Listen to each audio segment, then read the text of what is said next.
मज़ेदार रेसिपीज़ के लिए मेरे चैनल को सब्सक्राइब करें और डेली रेसिपीज़ के लिए बेल आइकन को क्लिक करना ना भूलें। Welcome to tasty food with Maria. अस्सलाम वालेकुम व्यूअर्स, आज मैं आप लोगों के लिए बड़ी मज़ेदार सी रेसिपी लेकर आई हूँ। पोटैटो चीज़ बॉल सिखाने जा रही हूँ। बहुत ही आसान रेसिपी है और बेसिक इंग्रेडिएंट से ही तैयार हो जाते हैं और रमज़ानों में आप बना सकते हैं। हाई टी पे भी इसको बना सकते हैं। तो चलिए आइए हम इसके इंग्रेडिएंट्स नोट कर लेते हैं। इसके लिए हमें चाहिए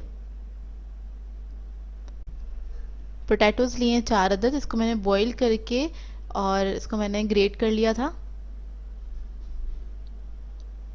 हरा धनिया है हमारे पास 1/4 कप। चीज़ लिया है मैंने 1 कप और ये चेडर मोज़रेला दोनों है। 2 अदद अंडों की ज़रूरत होगी हमें। 3 टेबलस्पून मैदा है हमारे पास और सेवइयाँ लिए मैंने कोटिंग के लिए। ये एक पैकेट है, तकरीबन 1 कप के बराबर है। उसको मैंने चूरा कर लिया था हाथों से। हरी मिर्चें 3 अदद, इनको मैंने कट कर लिया है और 1 टीस्पून हमारे पास क्रश रेड चिली है। 1.5 टीस्पून हमारे पास ब्लैक पेपर है। Chicken powder 1 teaspoon. सॉल्ट भी हमारे पास 1 टीस्पून है। इसके लिए हमें क्या करना है, हम मैश पोटैटो के अंदर चिकन पाउडर सॉल्ट ऐड करेंगे, हरी मिर्चें, कुटी हुई मिर्चें और काली मिर्चें, ये सब चीज़ें हम इसी के अंदर ऐड कर देंगे। हरा धनिया भी इसी में डाल दूंगी और चीज़ भी। ये तमाम चीज़ें हम इसी के अंदर आलू के अंदर ऐड करके और अब इसको हम मैश कर लेंगे, हाथ से अच्छी तरह से मिक्स कर लेंगे।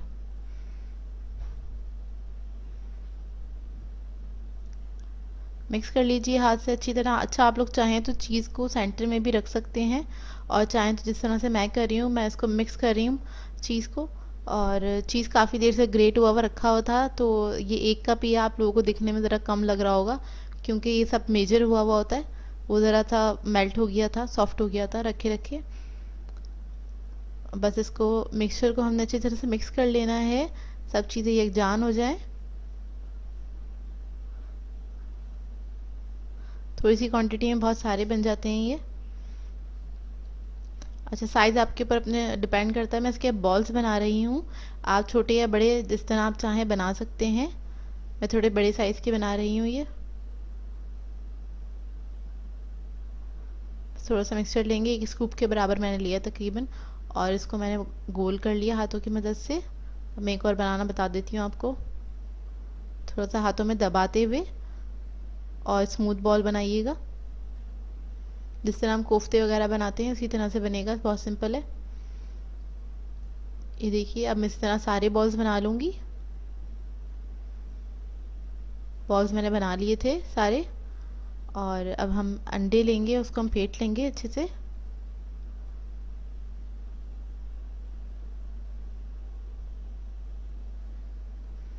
अंडे, मैदा और सेवइयों की ज़रूरत है इसकी कोटिंग के लिए। अब सबसे पहले हम बॉल लेंगे और इसको हम अंडे में डिप करेंगे, फिर हम मैदे के अंदर इसको कोट कर लेंगे अच्छे से। इसके बाद हम दोबारा से इसको अंडे के अंदर डालेंगे। इससे क्या होगा, ये अच्छे से एक सील सी बन जाएगी इसके ऊपर, ताकि फ्राई करने में प्रॉब्लम ना हो। ये फटे नहीं है, ना ही खुलेगा ये। इसको अंडे में डालेंगे और फिर हमने इसको सेवइयों पे हमने कोट कर लेना है। देखिए, अंडा हमने 2 बार लगाया है, इस कोटिंग को याद रखिएगा बस। और सेवइयाँ हम लगा लेंगे इसके ऊपर। इस पे हम सेवइयाँ लगा देंगे अच्छे से और इसकी कोटिंग मैं आपको एक बार बताती हूँ ताकि आप लोग याद रहे। देखिए, इस तरह से भी लगा सकते हैं। थोड़ी सी सेवइयाँ मैंने ऊपर डाल के इसको प्रेस करते हुए लगा दिया है ताकि कोई भी जगह खाली ना रहे, अच्छे से कोट हो जाए। हम दोबारा से एक बाउल लेंगे, इसको हमने अंडे में डिप किया। उसके बाद मैदा लगाएंगे हम। मैदे लगाने के बाद हम दोबारा से इस पर अंडा लगाएंगे अच्छी तरह। उसके बाद हम सेवइयों में इसको रख देंगे और सेवइयों से कोट कर लेंगे अच्छी तरह से। अब मैं इसी तरह से सारी जो बॉल्स हैं उनको मैं कोट कर लूँगी। अच्छा व्यूअर्स, मैं सेवइयों से कोट कर रही हूँ। सेवइयों से बहुत अच्छा क्रस्ट बनता है इसका और अगर आप लोगों को ये ना पसंद आए या ना पसंद हो आपको, तो आप लोग इसके ये वाला स्टेप ब्रेड क्रम्स के साथ भी कर सकते हैं, उसकी आप डबल कोटिंग कर सकते हैं आराम से। ये देखिए तैयार हो गए। अब मैं सारे रेडी कर लूँगी। मैंने सारे रेडी कर लिए थे। ऑयल मैंने गरम करने के लिए रख दिया है।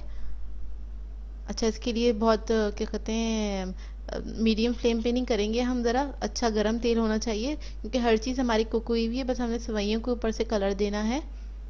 तो आप गरम तेल में इसको फ्राई कर लेंगे। 2 से 3 मिनट में ये बहुत अच्छे से फ्राई हो जाते हैं। गोल्डन ब्राउन होने तक मैं इसको फ्राई करूँगी। और इसको डालने के बाद थोड़ी देर के लिए छोड़ दीजिएगा, अच्छा सा एक कलर आ जाए इसके ऊपर। उसके बाद इसको आप टच करिएगा, तकरीबन 1 मिनट के बाद इसको आप टच करिएगा कि क्योंकि ये पोटैटो के हैं तो ये अंदर से बहुत ज़्यादा सॉफ्ट हो जाते हैं पोटैटो जब गर्म होता है तो क्या कहते हैं, ये ऐसा ना हो कि खुल जाए, क्योंकि इसमें चीज़ भी है तो ये बहुत ज़्यादा सॉफ्ट हो जाता है अंदर से। तो इस बात का बस आप ख्याल रखिएगा, इसको ना ज़्यादा हिलाइएगा नहीं। जब देखिए आप तो एक कोटिंग इसकी अच्छी फ्राई हो गई है, उसके बाद आप इसको टर्न कर सकते हैं। जैसे कलर आ गया हल्का सा, तो मैं अब इसको टर्न कर लिया मैंने।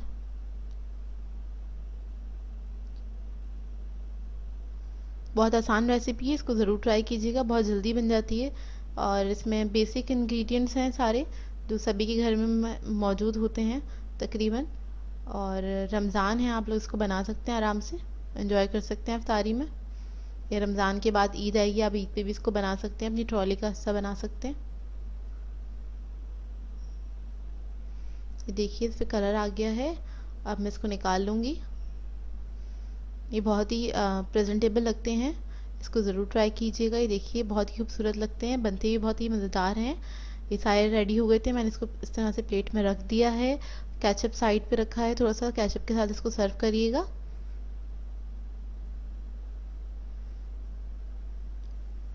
क्लोज लुक देख लीजिए। इसका क्रस्ट बहुत अच्छा बनता है बेसिकली सेवइयों का।